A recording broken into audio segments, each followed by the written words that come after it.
Hi all, I've been meaning to video annotate my second round game from the Southend Open. So this was against David Hall. It has many turning points in it and many draw offers. It is a bit of a ridiculous game because it shows actually, I think, overexcitement on both sides. And I think overexcitement is acknowledged even by players like Kasparov. If you look at the My Story series, he talks about being overexcited in some positions and maybe not, playing accurately in those situations. Like, his classic game against Korchnoi in the Olympiad, he talks about being overexcited when he had a cold clinical win, and he let Korchnoi in for a chance actually of a draw potentially, but Korchnoi then returned the favour. This idea of overexcitement, I think, affects all of us as human beings. So let's see what happened. D4, I kicked off with D4 and he played E6. After C4, well, maybe, this is a bit of a concern if I'm going to give him an accelerated Nxg5 now, because he plays bishop b4 check. And you can imagine if I play knight c3, then, maybe f5 in one go. And this would be a nice bind on the e4 square. So I play actually bishop d2 to keep it Queen's Indian territory. So Queen e7, now knight f3. And he plays f5 anyway, so he's marking out e4. In any case, Queen b3, I'm trying to expose this bishop, trying to make use of it. We get a dark square bishop exchange. And then, he's got these pawns on light squares, so maybe these dark squares are going to be potentially weakened. The queen might also be useful later from b3, as we see pretty soon coming up. That if ever d6, maybe there's queen e3 to try and restrain e5 from black. Because if black now gets in d6 and e5, it would seem black's improving the quality of this bishop and maybe potentially increasing control of the centre. Knight f6, and I fianchetto the bishop, g3, after castles bishop g2. And now he does play d6, so it looks quite harmonious and without too many issues, black's position. If both pawns are like this side by side, then there's all sorts of possibilities. As well as e4, there might be f4, further extending the scope of the bishop, maybe on c8. So I try and prevent or discourage e5 here. I play queen a3. He plays knight c6, which actually protects his queen and means actually e5 is technically going to become more possible. And in fact, after castles, he did play e5, to my slight surprise, because that bishop here is now locked in without a fellow pawn by that pawn on f5. So I thought, why not? D takes e5. If you remember, there was a video on this channel about the power of the two bishops with my good friend Kostas Karyanis, talking about the power of two pawns next to each other and sometimes how this bishop can be hemmed in. I thought, yeah, it's similar to that actually. During the game I had some idea that this isn't that brilliant, this setup, this bishop hemmed in by the f5 pawn. But okay, but where are my exploitable weaknesses here? Now maybe this next move isn't great. I took on e5. Possibly that's giving black an easier game than needed. And I want to establish truth as well as present this game to you for my own understanding. Okay, just on brief analysis though, engine analysis, knight e5 or rook ad1, okay, they seem to be offering, this situation is only a small advantage for white.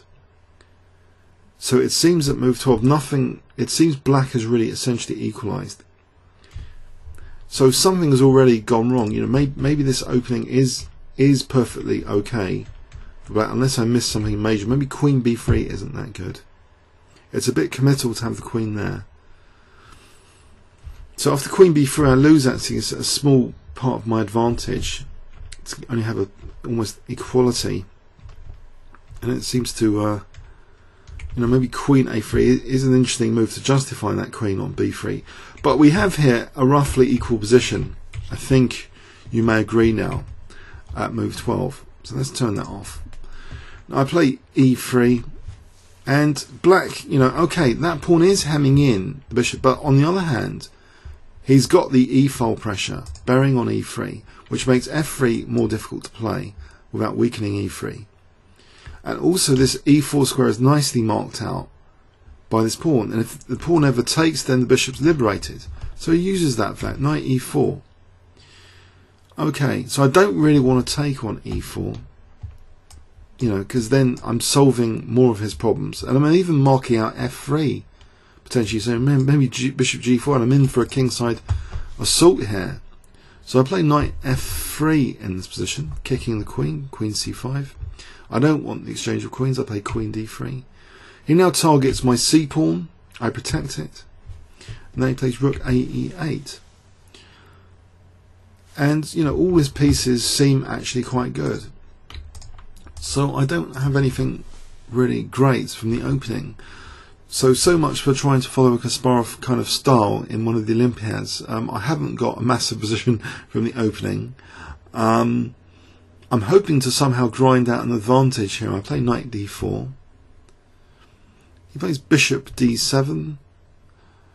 Now after a3, a6, actually with this move he offered a draw. So this is the first draw offer in the game. Technically, you know, black seems absolutely fine actually. I have got a comfortable looking knight on d4, but okay, you know, maybe a tiny advantage technically. b4 is actually recommended, and that's what I played actually. So after queen e5, okay, maybe queen, there's other queen moves here, but queen e5. Now the engine talks about evicting the knight with f3, and I didn't really have the guts to do that. If f3 really is a good move, actually let's investigate that now. In this position, f3 to kick that pesky knight. Now rook fe1. What would be actually the white plan here? Is it really to play f4 now and weaken again e4?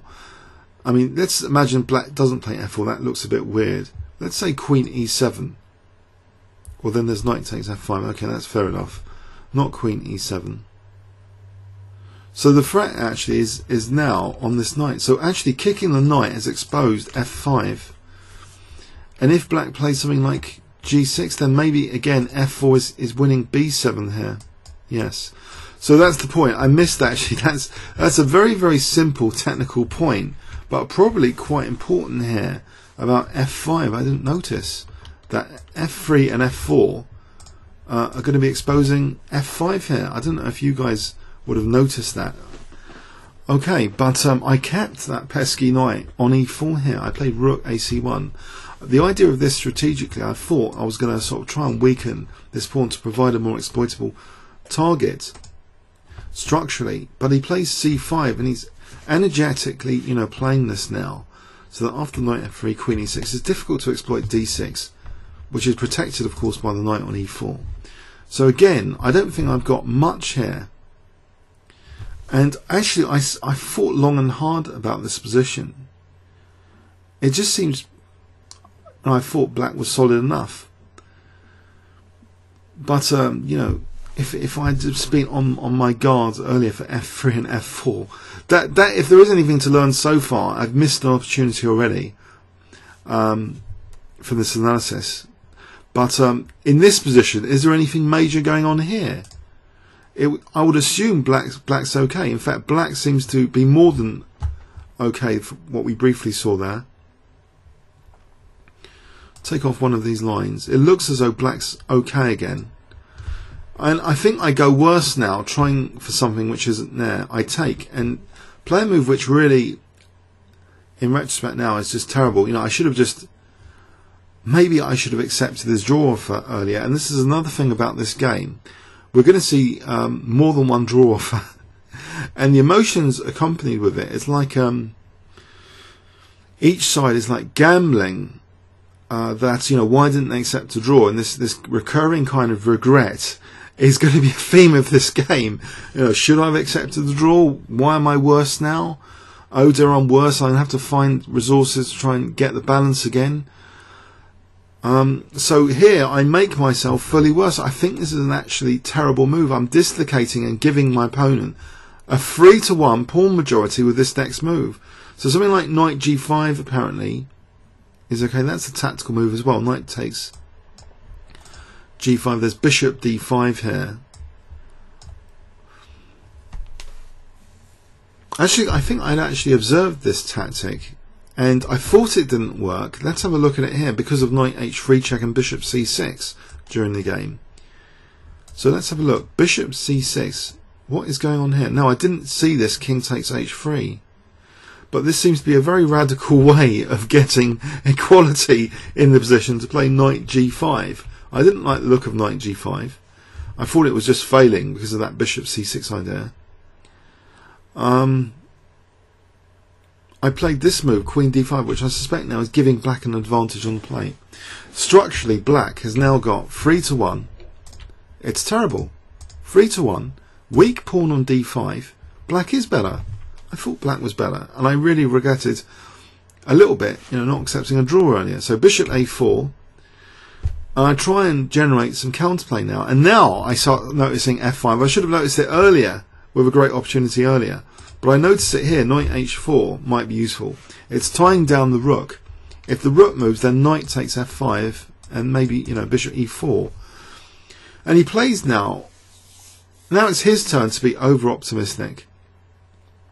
Sorry, after queen d5, just to be clear, I had actually offered a draw here, and he refused. It was his turn to refuse. So this is the second draw for in the game. Please note that usually in my games, there's not usually more than one draw offer. It's very rare to get two draw offers. Okay, so this was the second draw offer, and it was refused. And we have here a position where my opponent is getting maybe a little bit overexcited. And in this overexcited state, he plays this move c4, which, okay, it sets up a little trap. And note, that's going to happen later, that when I think I'm better, I set up a little trap. And in both cases, the traps are bypassable. So the overexcitement that we both have creates this kind of overly optimistic, trappy play. And this occurs not just once, but maybe twice or even more times in this game, which is why this game's so funny. It's terrible, and it's also funny at the same time, this game. It's a lot about emotions. It was just round 2. Maybe we were just getting into the spirit of the accuracy of the tournament. It's FIDE time controls. 2 hours for 40 moves, then an hour after. Classic FIDE time controls. But he's played this move c4, which is a little bit trappy. If we look here, rook takes c4, then there's bishop b5, which is the trap. Okay, but the problem is the trap can be bypassed.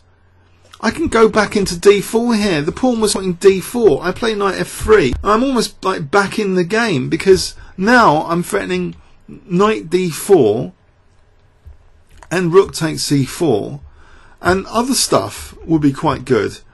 So I'm coming back in the game. After rook d8, I play knight d4 here, because actually there's now a threat of knight takes f5 again. f5 is rearing its head multiple times in this game.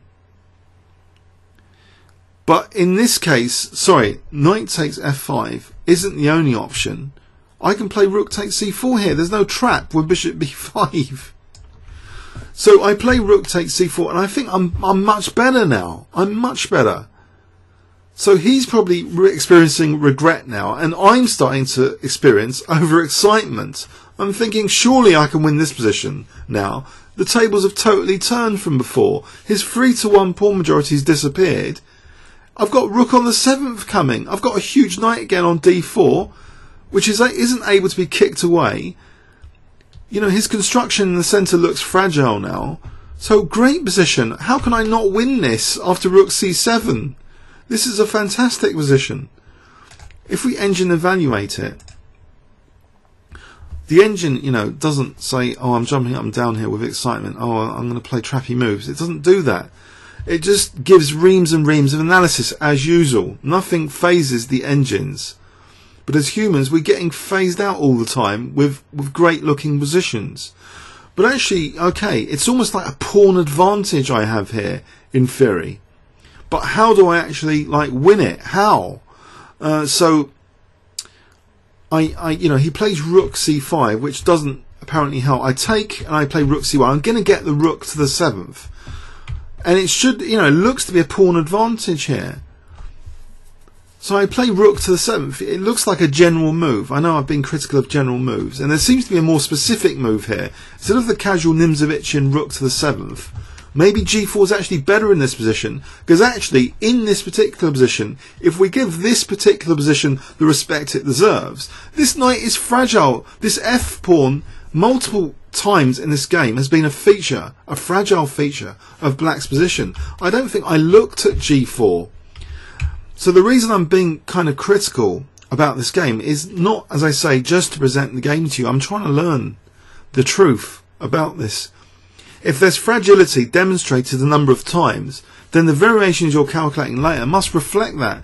You know, f pawn is fragile. It's already been proven to be fragile. g4 might be a logical move. I mean, what is it going to result in? An isolated pawn for black on f5 here? This looks pretty good, you know, in this sort of position. But anyway, so rook c7 might be a second, you know, best move here. But he plays g6 anyway, weakening his position. So it's like I've got g6 without having to play g4. But again, g4 is prompted here as an alternative anyway, because the idea is to try and isolate black's pawns, I think, to take. That's looking like the general idea one can abstract from the engine analysis. But no, I have this other idea now, which is quite committal, to take on e4 here, to leave myself with a better knight versus bishop, because the bishop wasn't really inspiring much confidence here, with only like this square to go to, blocked in by its own b5 pawn. Now bishop takes e4. What is the story on bishop e4? It is given as a strong move. Well, briefly. Bishop takes e4, so he takes.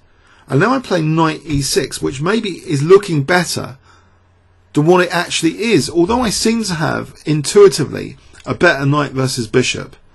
Actually, the advantage is just over half a pawn now, with best play, it seems, on this brief analysis. So I thought this position was amazing. Okay, rook e8, knight g5. So I thought this forcing sequence was going to be good for me. But he just kicks the knight with h6.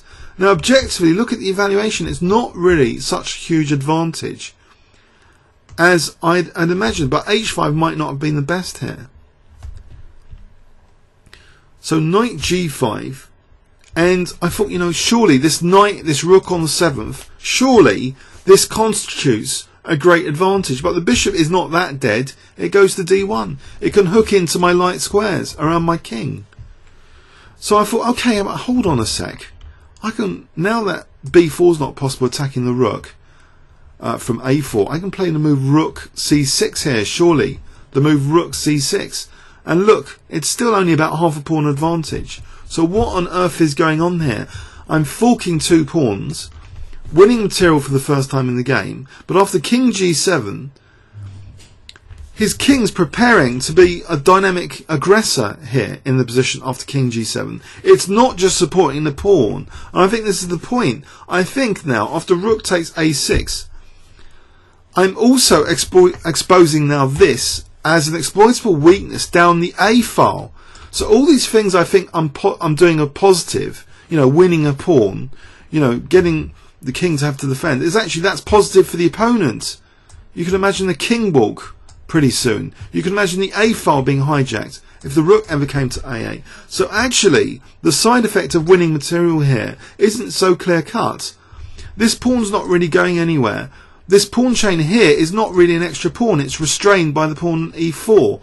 This is a restrained majority of pawns here because of the light square weaknesses. Engine evaluation here as a sanity check. Not replay arrows. Engine evaluation here. It's about half a pawn advantage.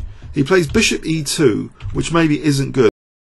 Maybe bishop f3. That would have mating ideas even, you know, on h1. So maybe bishop e2 was a mistake, and apparently there was a forcing sequence here to increase my advantage. I think Costas, my good friend Costas, came up with this after the game, this knight rerouting. So say check, leave the rook on a8, check. Let's go with this. Now I think knight f4, and we thought that was kind of destructive. But, you know, maybe no big deal. You know, maybe the dynamics here are no big deal. Bishop f3, leave the pawn to be dropped, and then play rook d8. And black's getting, you know, dangerous pressure. Or is it? You know, it's tricky. Anyway, the point is, it's not even a pawn advantage. even though I'm 2 pawns up. You know, technically this could still be tricky, this position, if you look at this variation. So, you know, one inaccurate, you know, superficial rook to the 7th, you know, we can't be constrained by the expression rook to the 7th. If we want to get a high rating, we can't always think rook to the 7th and automatically play rook c7.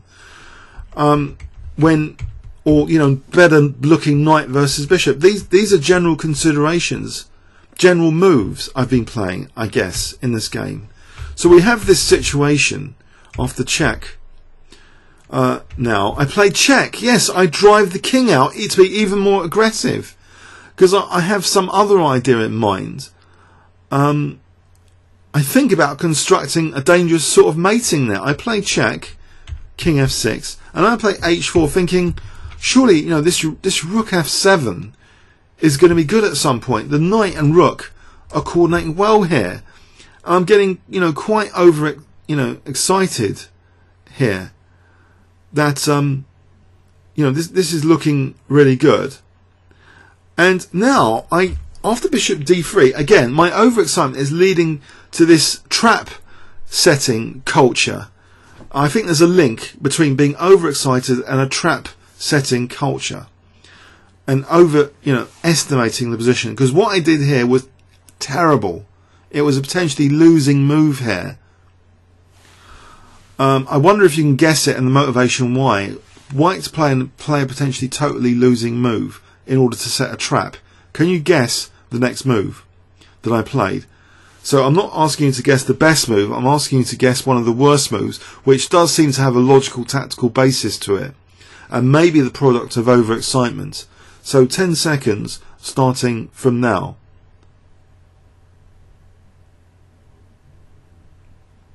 Okay? I play the move rook d7, thinking I'm setting a trap here. That if he plays rook a8, which he did, surely I'm just mating him now with f4. Because he can't take this pawn, because a rook takes d3. That was the point of the trap.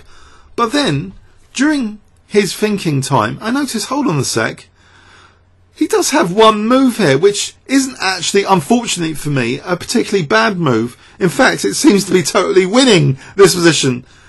And this next move, lo and behold, he plays it, king f5. There's no mating there. He doesn't have to take this pawn. He just gets his king by itself to, you know, come in and escape the mating net. I was threatening to mate with rook f7, king f5, so I totally have blown it. These are long sessions. I'm getting really annoyed by this game and the draw offers and everything else. So I'm really annoyed. I'm thinking, can I actually save this position now? Because actually his king and his rook are like rugby players, you know, going past all the defenders here. And I've just invited that rook to the a file to win my a3 pawn. Because of course when I greedily won his a6 pawn, it wasn't going through my mind, oh, I'm making this an exploitable weakness, this pawn on a3. Oh, when I'm winning or forking these pawns, I'm bringing the king up to be a really aggressive piece. But this is what's happened now. And I have to now readjust and play this defensive move, which might be one of the better moves to try and save the position. But I think technically it's a lost position now. Knight h3, but actually the engine is still, it's not been that optimistic even for black now, that it's just over half a pawn here, objectively. But it's increasing now, because actually this pawn is a bit of a killer. So he takes here, he refuses the draw offer, and he's probably over optimistic now a little bit. I play knight f2, and in this position he misses, maybe through overexcitement, a clear clinical crush, which he told me the next day, just b4, just use the newly, you know, created, newly born passed pawn. After taking on a3, he's got a running passed pawn here. I can't do anything about this.